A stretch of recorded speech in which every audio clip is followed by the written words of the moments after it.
Добар ден, Сузана, поздрав и од Прилеп. Ние сме среде Прилепската чаршија обкружени со цвејке, така го личи денот, нели? Меѓутоа и со многу најави како се прославува и Свети Трифун и денот на влюбените. Да кажеме прво и да им честитаме на лозарите, да им посакаме среќна берикетна година, да имаме и убаво вино, а секако на влюбените да веруваат во љубовта. Наша гостинка и во емисијата е Андријана Ристеска, председателка на Клубот на литературни творци. Андријана, имаме убав настан, музичко и поетски настан, љубов и вино. Меѓутоа, прво да прашам како и прославуваат прилепчани и Свети Трифун според традициите и денот на влюбените? Во Прилеп Свети Трифун традиционално се прославува со закројување на лозијата.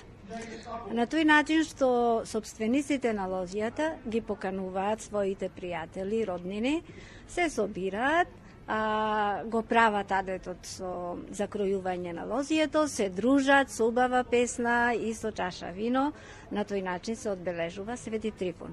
А денот на влюбените си го одбележува секој на свој начин, но најчесто еден убав подарок, одбран специјално за личноста која ја љубиш, цвеќе, убав збор и нормално чаша вино. Без тоа не се може. Така, ние ги прашавме цвеќарите што денеска најмногу се продава, велат ружата, секако кралица на цвеќињата и убавите пригодни подароци. Вечер од 18 часот во киното Мистон, во Центарот за култура, имате убава поетско-музичка вечер, љубов и вино. Што се ќе содржи, кој се ќе учествува и што ќе може да се види, да се слушне? Ова е манифестација, втор пат ја организираме, значи пременува во традиционална манифестација во соработка на Клубот на литературни творци Прилеп и Центарот за култура Марко Цепенков, со тоа што тоа е музичко-поетски перформанс, каде што поетите ќе читаат поезија за љубовта и виното, на тема љубов и вино нормално.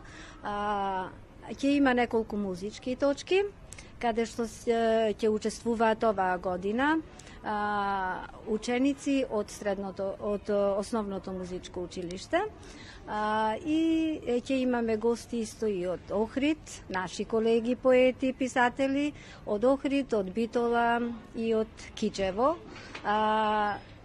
Нормално имаме покани доставено, очекуваме да биде посетена манифестацијата и заедно да ја прославиме, да го прославиме и Свети Трифун, и љубовта, и Свети Валентин, онака како што доликува. Прилепските творци повеќе пишуваат за љубовта или? Па јас мислам дека не само прилепските творци, воопшто поетите, писателите, посебно поетите пишуваат за љубовта, ама во сите нејзини димензии. Значи, љубовта кон љубениот, љубовта кон пријателите, љубовта кон природата, љубовта кон татковината и така. Така, љубовта во секој случај во центарот преовладува. Имаме и одбрани стихови за ова вклучување, како ќе поздравиме и еве да честитаме празник. Еве јас да кажам дека ние поетите, значи не го славиме посебно Свети Трифун и посебно љубовта, туку заедно го славиме животот, исполнет со љубов, со радост, со добра мисла и убав збор. Так, може ли да слушнеме и некој стих? Секако. На таа тема е напишана песната, на љубовта и на здравувам. Оваа чаша ја подигам и на љубовта и на здравувам. На онаа која за миг ќе те помилува и додека дишеш во тебе останува.